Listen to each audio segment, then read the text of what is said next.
பொதிகை தொலைக்காட்சி நேயர்களுக்கு அன்பு வணக்கம். ஒருவரின் செயல் வரலாறாக நிலைத்து நிற்க அவரது கடின உழைப்பு, விடாமுயற்சி மற்றும் அசாதாரணமான அறிவே காரணமாக அமைகிறது. பல கோடி மக்கள் வாழும் இந்த பூமியிலிருந்து விண்ணை நோக்கிய ஒருவரின் எண்ணம் செயலானது. அந்த செயல் வெற்றி கண்டது. அந்த வெற்றி வரலாறும் ஆனது. வானளவு உயர வேண்டும் என வாழ்த்துவார்கள். ஆனால் இவரோ வானைத் தொட விண்கலன்களையே அனுப்பி வைத்தார். கோவையின் ஒரு சிறு கிராமத்தில் பிறந்து மாபெரும் விஞ்ஞானியாகி சாதித்த ஒரு மேதையை பற்றித்தான் இன்றைய தடம் பதித்தவர்கள் நிகழ்ச்சியில் பார்க்க போகிறோம். ஏழ்மையை கல்வியால் துடைத்தெறிந்து இஸ்ரோவில் சாதித்து காட்டியவர். 30க்கும் மேற்பட்ட செயற்கைக்கோள்களை உருவாக்கி சாதித்த சாதனை விஞ்ஞானி. இந்திய விண்வெளி ஆய்வின் முக்கிய அடையாளங்கள் சந்திராயனும் மங்கள்யானும். இந்த இரு பெரும் திட்டங்களை முன்னெடுத்து வெற்றி கண்டு அறிவியல் உலகில் நம் நாட்டிற்கு பெருமையை தேடித்தந்த மாபெரும் விஞ்ஞானி இவர். இஸ்ரோவின் முன்னாள் இயக்குனரும் தற்போதைய தேசிய கட்டுமான ஆராய்ச்சி மன்றத்தின் தலைவராகவும் தமிழ்நாடு அறிவியல் தொழில்நுட்ப மன்றத்தின் உப தலைவராகவும் இருப்பவர். இன்றைய தடம் பதித்தவர் நிகழ்ச்சியின் மகுடம் இஸ்ரோவின் நாயகன் விஞ்ஞானி முனைவர் மயில்சாமி அண்ணாதுரை அவர்களின் வரலாற்று பக்கங்களை புரட்டி பார்ப்போம்.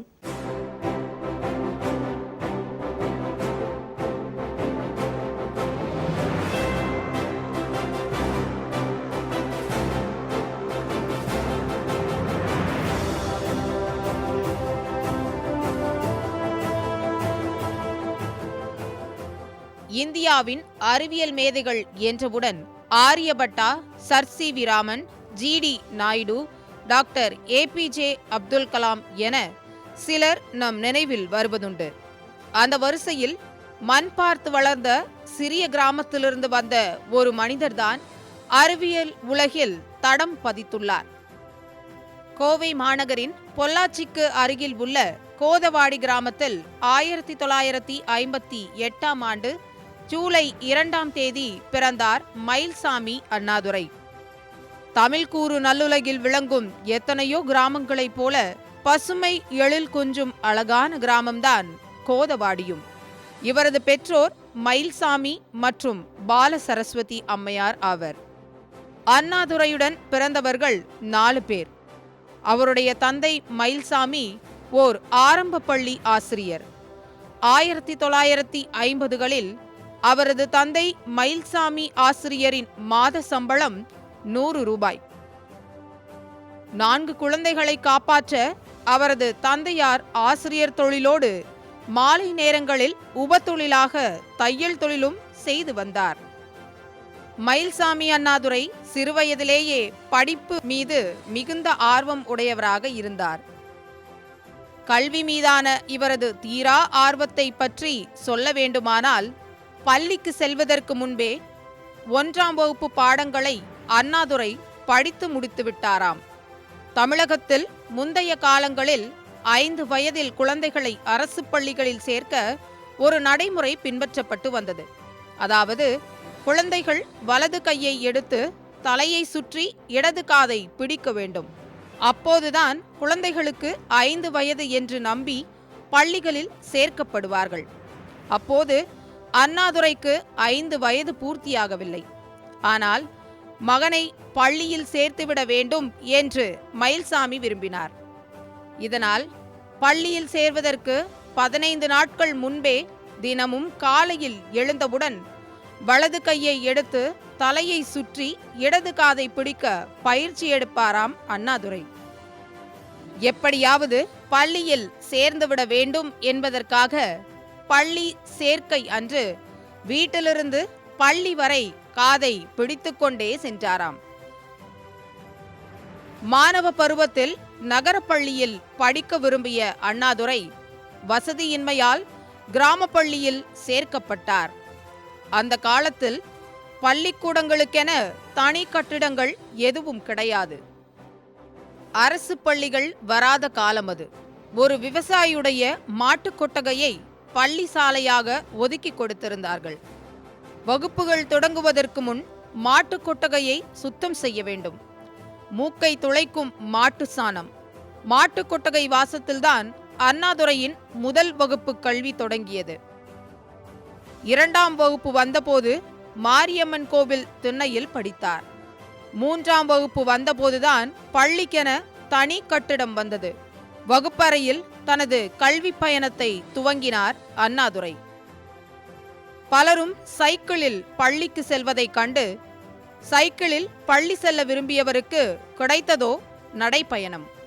சொத்து இல்லாத நம் குடும்பத்துக்கு கல்வி மட்டுமே மூலதனம் என்றும், ஏழ்மை நிலையை கல்வியால் மட்டுமே விரட்ட முடியும் என்றும் தனது தந்தை வலியுறுத்திய வார்த்தைகளின் உத்வேகத்தில் 8வது 9வது படிக்கையில் தினமும் 5 கிலோமீட்டர் தூரம் நடந்தே சென்று பள்ளிக்கூடத்தில் படித்து வந்தார் அண்ணாதுரை. கிடைத்ததை முழுதாக விரும்பி தன்னை அதனுடன் சரியாக இணைத்து முன்னேற துடிப்பவர்களுக்கு மட்டுமே வெற்றி சொந்தமாகிறது. தான் விரும்பிய பள்ளியில் படிக்க முடியவில்லை என்றாலும் கிடைத்ததை விரும்பி ஏற்றுக்கொண்டு அயராது உழைத்து பள்ளியின் முதல் மாணவனாக தேர்ச்சி பெற்றார். சிறுவயதில் தந்தை மயில்சாமி கோயம்புத்தூர், பொள்ளாச்சி பகுதிகளில் அறிஞர் அண்ணா, கலைஞர், நாவலர், பேராசிரியர் குன்றக்குடி அடிகளார் போன்றவர்கள் வந்தால் அண்ணாதுரையை அழைத்து சென்று மேடை பேச்சுகளை கேட்க வைப்பாராம். அண்ணாதுரையின் தமிழார்வத்திற்கு இவை வித்தாய் அமைந்தன. சிறுவயதிலிருந்தே செய்தித்தாள்களை படிப்பதையும் ரேடியோ கேட்பதையும் தினசரி பழக்க வழக்கமாக வைத்துள்ளார் மயில்சாமி. சிறுவயதின் போது மொழி மீதான பற்று காரணமாக எதிர்காலத்தில் தமிழ் ஆசிரியராக வரவேண்டும் என்று நினைத்திருந்தார். 11ஆம் வகுப்பு வரையான தனது அடிப்படை கல்வியை தாய்மொழியாம் தமிழில் அரசாங்க பள்ளிகளிலேயே படித்தார். அந்த காலத்தில் PUC எனப்படும் பல்கலைக்கழக புகுமுக வகுப்பை பொள்ளாச்சி நல்லமுத்து கவுண்டர் மகாலிங்கம் கல்லூரியில் படித்தார். 1976 கோவையில் உள்ள அரசு பொறியியல் கல்லூரியில் இளநிலை பட்டம் பெற்ற மயில்சாமி 1982 கோவை PSG தொழில்நுட்ப கல்லூரியில் முதுநிலை பட்டப்படிப்பை முடித்தார் மற்றும் அண்ணா தொழில்நுட்ப பல்கலைக்கழகத்தில் விண்வெளி அறிவியலில் முனைவர் பட்டத்தை பெற்றார். பொறுப்பு பிறர் கொடுத்தும் வரும், தானே எடுத்தும் வரும் என்பார்கள். வீட்டின் மூத்த மகனாக இருந்தாலும் செல்லமாகவே வளர்க்கப்பட்டார் அண்ணாதுரை. இருந்தும் வீட்டின் நிலை உணர்ந்து மாணவ பருவத்திலேயே படிப்பில் கவனமும் சிக்கனமும் திட்டமிடலும் கொண்டு பொறுப்புடன் செயல்பட்டார். பட்டப்படிப்பிற்கு பின் குடும்ப சூழல் காரணமாக விருப்பமில்லாத வேலைகளை விரும்பி சிறப்புற செய்தார். வறுமையில் கல்வி கற்க தொடங்கிய அண்ணாதுரை கல்வி மீது கொண்ட அதீத காதலால் இதுவரை 5 முனைவர் பட்டங்களை பெற்றுள்ளார். எல்லாவற்றையும் உனது தாய்மண்ணிலேயே செய் என்று தன் சொற்பொழிவுகளில் கூறும் இவர் தனது கல்வியை முழுக்க முழுக்க தமிழகத்திலேயே படித்து முடித்தார். பொறியியல் படிப்பில் மிகுந்த ஆர்வம் கொண்டிருந்த மயில்சாமி அண்ணாதுரை தனது கல்லூரி விடுமுறை நாட்களில் செங்கல் சூளை, நூற்பாலை போன்ற விதவிதமான தொழிற்சாலைகளுக்கு செல்வதை வழக்கமாக வைத்திருந்தார். வகுப்பில் சொல்லித் தருவதை தாண்டி நேரில் தொழிற்சாலைகளில் என்ன நடக்கிறது என்று தெரிந்து கொள்ளும் ஆர்வம் அவருக்கு இருந்தது. கல்லூரி காலத்திலும் அதிக நேரம் ஆய்வகங்களில் செலவழிப்பார். இந்த ஆர்வம் 1975 மற்றும் 1976 காலகட்டங்களில் ரேடியோ ஆன் செய்தால் தானாகவே ஆஃப் ஆகும் டைமரை கண்டுபிடிக்க தூண்டியது. முதல் மகன் அவனுக்கு முதல் ஆரம்பத்திலேயே பேர் வைக்கிறதுக்கு எல்லாம் என்னென்னமோ சுப்பிரமணியா அப்படி இப்படின்னு சொல்லிட்டு இருந்தாங்க. எனக்கு அண்ணா மேலே மிக பிரியம், பேரறிஞர் அண்ணா மீது. அதனால் அது அவரை மாதிரி வரணும், அவர் மாதிரி பெரிய மனிதனாக வர வேண்டும் நாட்டில் அப்படிங்கிற எண்ணத்தில் தான் அவன் பேர் அண்ணாதுரைன்னு பேர் வச்சேன். அண்ணாதுரைக்கு கீழே 4 பேர் 5 பேர் குழந்தைங்க. அப்புறம் பொழுதுபோகலினாக்கா டெய்லரிங் முடிச்சுட்டு, அதாவது பள்ளிக்கூடம் முடிச்சுட்டு 4 மணிக்கு மேலே வீட்டில் சும்மா தான் இருப்போம். அப்போ இவங்களுக்கு பாடங்கள் தெரியும். அதாவது வரிசையாக அப்போ வந்து பாடம் வந்து வரிசையாக ஒரே வகுப்பு ஒரே புஸ்தகமாக தான் வரும். 4, 5, 6, 7 அது 3 புஸ்தகத்தையும் மாற்றி மாற்றி மாற்றி மாற்றி அவங்களுக்கு விட்டுருவாங்க. அட்டை போட்டு ஜோராக அவங்க படிப்பாங்க. படிக்கிறத தவிர நான் வந்து ஓய்வு நேரத்தில் மிஷின் பழகிட்டேன். அதாவது சட்டையெல்லாம் தைப்பேன்ல, சட்டையெல்லாம் தைக்கிறதுனால அவங்களுக்கு பட்டன் வைக்குவாங்க.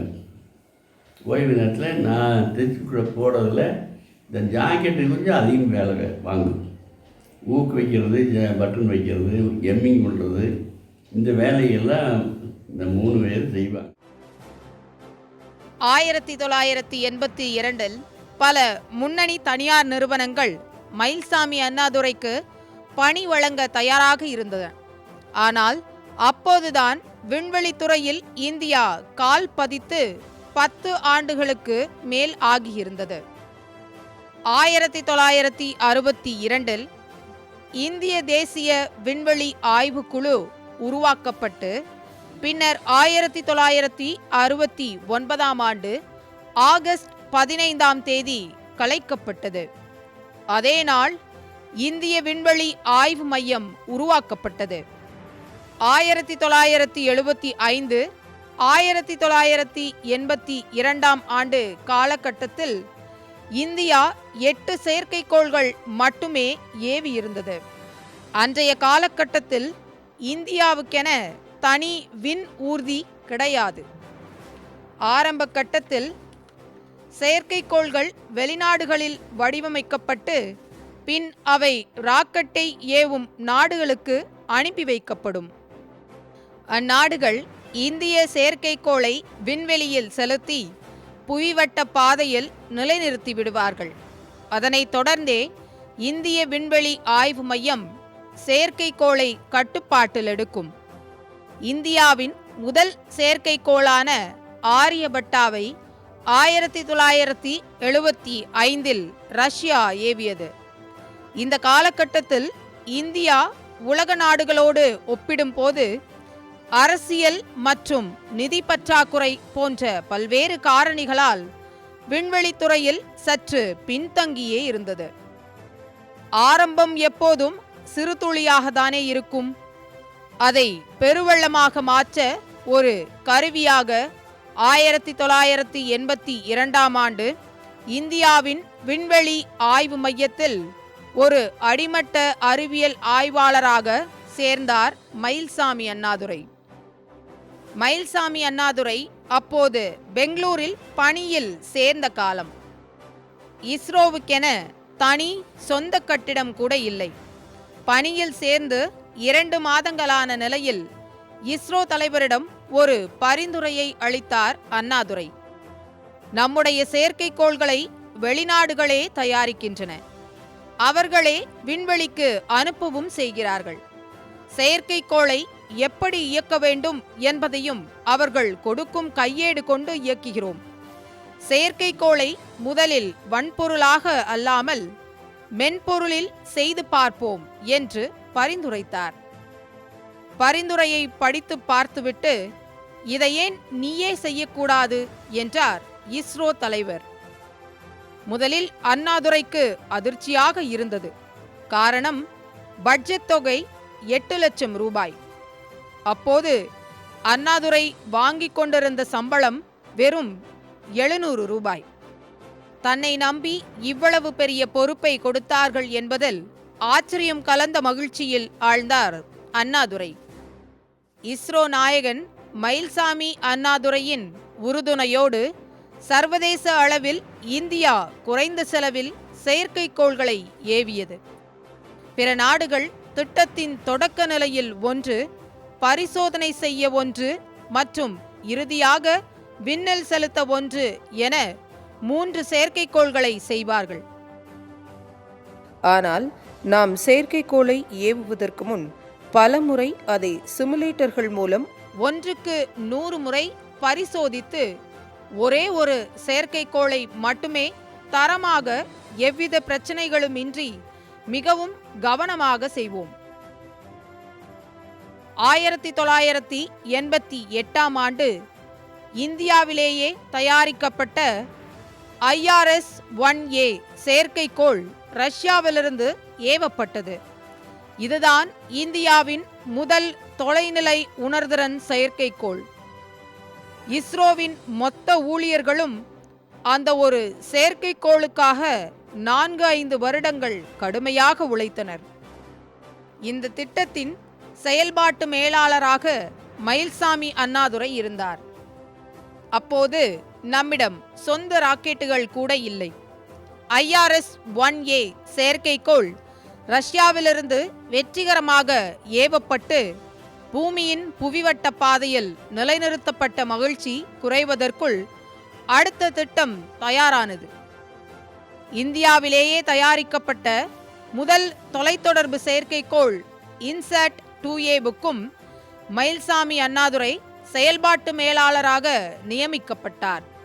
பலனை எதிர்பாராமல் செய்த கடமையின் பலனாய் அடுத்தடுத்த பெரிய பொறுப்புகள் மயில்சாமி அண்ணாதுரையிடம் வந்தடைந்தன. இதற்கிடையில் 1988 ஆகஸ்ட் 29ஆம் தேதி வசந்தி என்ற பெண்ணை திருமணம் செய்தார். வசந்தி வந்த நேரம் மயில்சாமி அண்ணாதுரையின் வாழ்க்கையில் வசந்த காலம் தொடங்கியது. ராவ் தலைமையில் பெங்களூரில் ISRO சேர்ந்தார். சேர்ந்த உடனே சின்ன சின்ன அறிவிப்புகள் கண்டுபிடிப்புகள்லாம் கண்டுபிடிச்சி காட்டுறாரு இவர் ராவ்கிட்ட. அது அவர் போட்டுறாரு. அதை சக்ஸஸ் பண்ணுறாரு. ஒரு 7-8 கண்டுபிடிப்புகள் கண்டுபிடிச்சி அதில் நல்ல பேர் வாங்கியிருக்காரு. அப்போ அப்துல் கலாம் இருக்கார். அவர் சொல்கிறார், நீ இப்போ சந்திரனுக்கு போய் ராக்கெட் போய் ஒன்று போகிறேன், அங்கே போய் அதில் ஏதாச்சும் ஒன்று இறக்கணும் அப்படின்னு ஒரு ஆலோசனை சொல்கிறார். அதை ஏற்றுக்கிறாங்க. அதே போல் இவன் சந்திராயனுக்கு முதல்ல ஆரம்பத்திலேயே சந்திராயனுக்கு ராக்கெட் விட்டு கரெக்டாக அந்த நேரு பிறந்த நாள் அன்னைக்கு சந்திரனில் போய் அந்த ஒரு வண்டி இறங்குது. தேசிய கொடியோட ஒரு வண்டி இறக்கிட்டாங்க. அதன் பிறகு கிட்டத்தட்ட 12 செயற்கைக்கோள்கள் விண்ணில் வெற்றிகரமாக ஏவப்பட்டது. விரிந்து கொண்டே போவதுதான் வாழ்க்கை என்றார் விவேகானந்தர். அதுபோல் விண்வெளி விஞ்ஞானியின் சாதனைகளும் பல கோணங்களில் விரிந்து விருட்சமானது. தனது அறிவியல் பணிக்கு மத்தியில் தாய் தமிழ் மீது பற்றும் தனியாத தாகமும் கொண்டவர் மயில்சாமி அண்ணாதுரை. வளரும் அறிவியல் என்று தமிழில் வெளிவரும் அறிவியல் மாத இதழின் கௌரவ ஆசிரியர் இவரே. தமிழிலும் ஆங்கிலத்திலும் புலமை கொண்ட சிறந்த பேச்சாளர், கவிஞர், கட்டுரையாளர். பால்வீதியில் நமது சூரிய மண்டலம் ஒரு துகள், சூரிய மண்டலத்தில் நமது பூமி ஒரு துகள், பூமி உருண்டையில் நமது இந்தியா ஒரு துகள், தமிழ்நாட்டில் நாம் ஒரு துகள். இருந்தாலும் நம்மை போல் கொடுப்பினை யாருக்கும் இல்லை என்று எழுதும் விஞ்ஞானியிடம் கவித்துவமும் கைகோர்ப்பதை பார்க்கலாம். ஆங்கிலம் கற்பது ஒன்றும் வித்தையல்ல. எத்தனை மொழி கற்றுக்கொண்டாலும் தாய்மொழியில் கல்வி இல்லை என்றால் சுயசிந்தனை வராது என்று விஞ்ஞானி மயில்சாமி அண்ணாதுரையின் கட்டுரைகளில் தாய் தமிழின் வழியே கல்வி அமைய வேண்டும் என்கின்ற தாகம் வெளிப்படுகிறது. மாட்டுக் கொட்டகை ஒரு வருடம், கோயில் திண்ணை மறு வருடம், கோணிப்பையே குடையாக, செருப்பே இல்லா நடைப்பயணம் என்றே வளர்ந்தது என் கல்வி.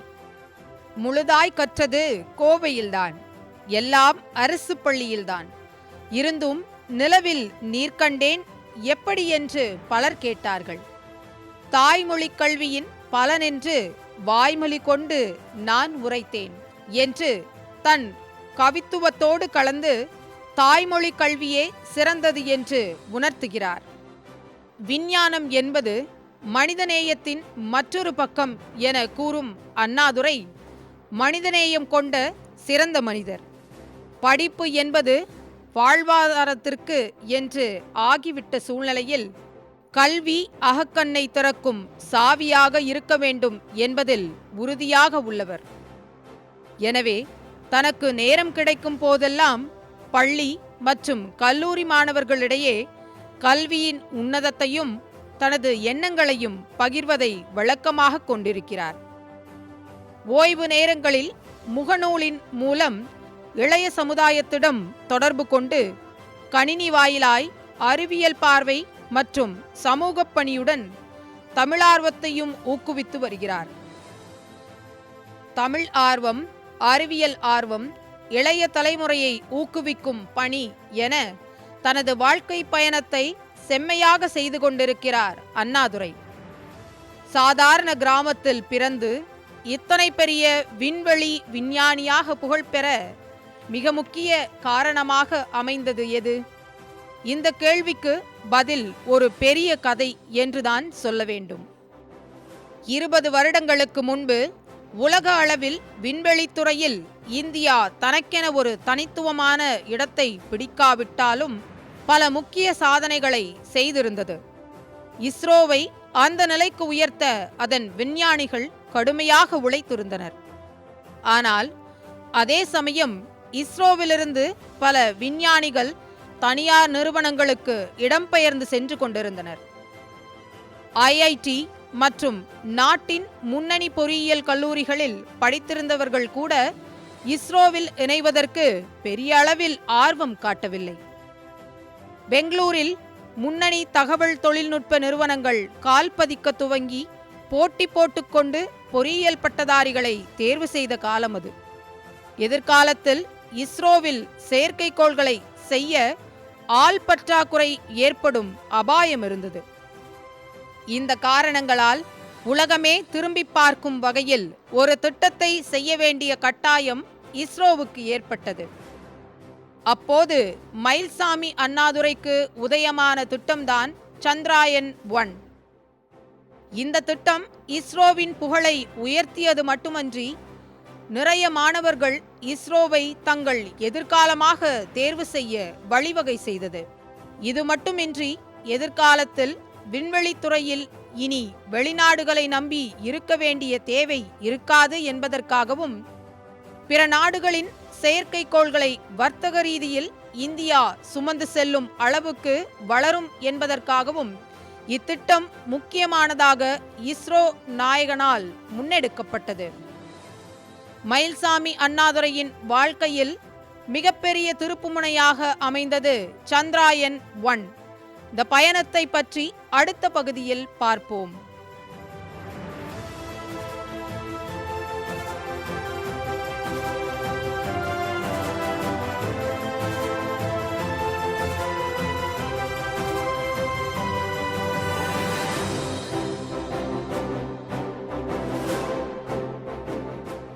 எண்ணிய முடிதல் வேண்டும், நல்லவே எண்ணல் வேண்டும், திண்ணிய நெஞ்சம் வேண்டும், தெளிந்த நல்லறிவு வேண்டும் என்றார் மீசைக்கவி பாரதி.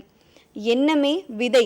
அது சரியான பாதையில் வேரூன்ற ஆரம்பிக்கும் போது சாதனைகள் வரலாறாக எழுதப்படுகிறது.